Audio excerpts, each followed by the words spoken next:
Hey guys, and welcome to a new video, and today I'm going to talk to you about the nerf of Devotion, the release of Revolution, and the removal of cooldown on abilities when switching gear. First, I'm going to talk to you about Devotion and my thoughts on the changes to it.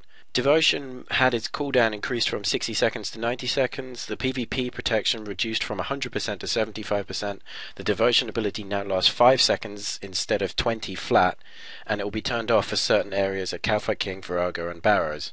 A lot of the above I agree with, like I feel Devotion was overpowered and the cooldown did need to be extended or at least made a shield ability. Also, in PvP, Devotion was really overpowered as you could prevent all damage taken as people would take 3 seconds to switch gear. You could switch prayer in the same time and still take no damage and have basically immunity to all damage for 20 seconds. Now, the one I don't agree with is Devotion being nerfed from 20 seconds to 5 seconds as it becomes basically a useless threshold. I feel if it lasted for 10 seconds or maybe even 15 it would still be useful considering all of the other nerfs. Also, Devotion will be turned off for certain aspects of Cowfight King, Virago, and Barrows Rise of the Six. As far as I can tell, it means it's impossible to use Devotion to solo Cowfight King now. I haven't seen any changes with it at Virago, but I assume it doesn't stop certain damage anymore. And Rise of the Six, I believe it was being used to block damage that was typeless.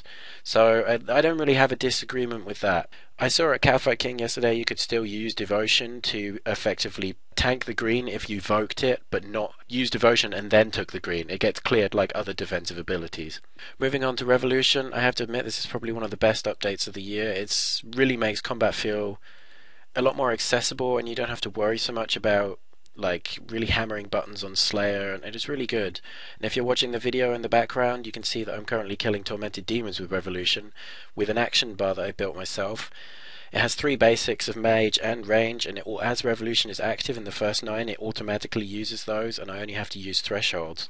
This leads to really fast Tormented Demon kills, and it's really a method that seems to be very effective. I'm pulling almost the same charm rate as Glackor's, and getting about 80 to 90 kills an hour just using a unicorn and weapon switches.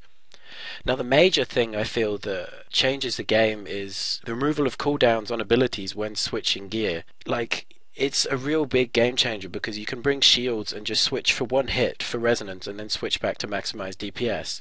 It also makes things like Tormented Demons a lot easier as you don't have to worry about abilities being on cooldown when actually switching.